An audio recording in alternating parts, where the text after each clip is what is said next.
Bended Knee.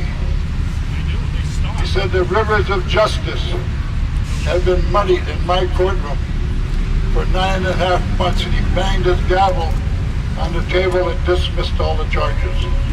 My brothers and sisters, we stand with you. We stand with you in total solidarity. Because what they're doing to you, they've been doing to us for over 500 years now. And we ask you to stand with us. We ask you to become a part of this American Indian movement. And the common investor in me as the founder and national director of the American Indian movement, I draft every single one of you. You stand with us, to stand for justice, stand for peace, and put us, erase this ignorance that goes on in the classrooms every day, where absolutely nothing is taught by the original caretakers, the landlords of this country.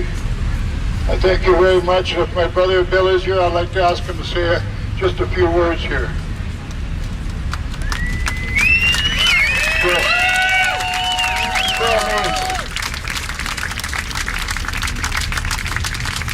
Bill.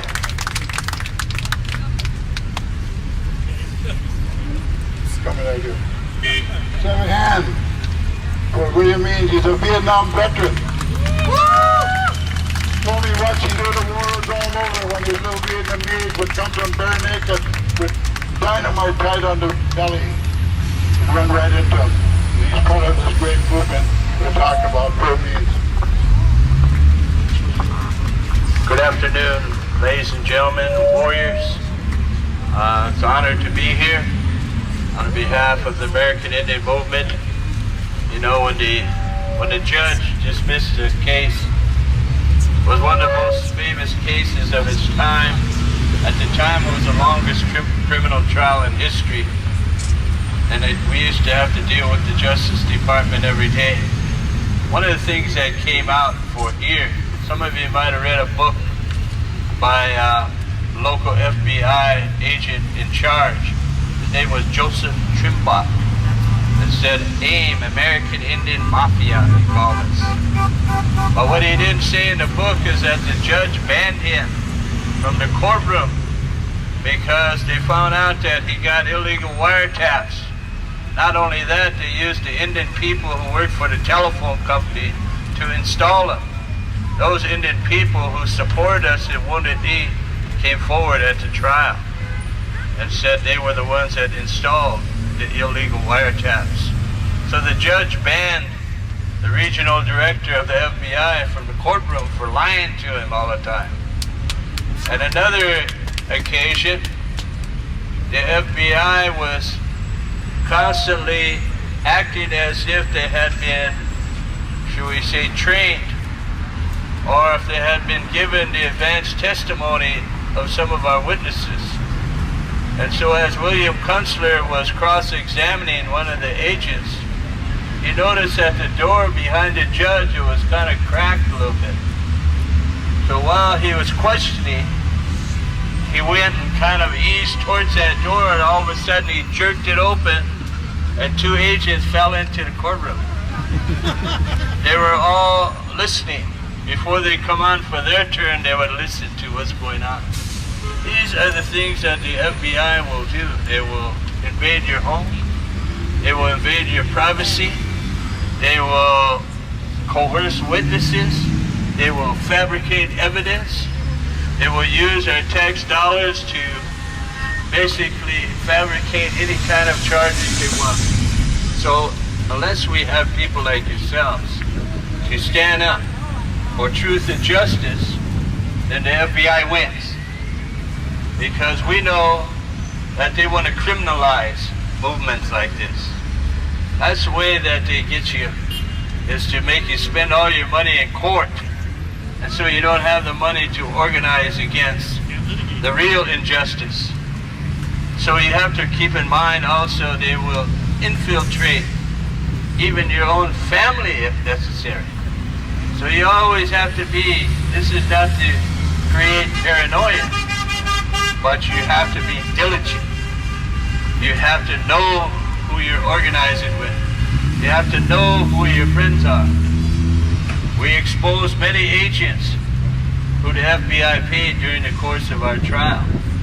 Indian people, non-Indian people. Some of them who were even worked in our security turned out to be agents. So they will stoop at nothing to limit or to degrade dissent. So I say to you that we stand in solidarity. These are human rights that we all have. We're born with these rights. Nobody gives us these rights. These are not in the Constitution. These are given to you by the Creator. Human rights. It's no longer just a battle of civil rights, because we know they can always tweak the law, right? But human rights is universal. It's inalienable. So remember that, and I thank you for your time, and we appreciate you standing together with us today. Your power to the people! Power to the people! Power to the people! Power to the people! Thank you very, very much for speaking today. Thank you, guys. I want to announce some other cities that are taking place, some other protests.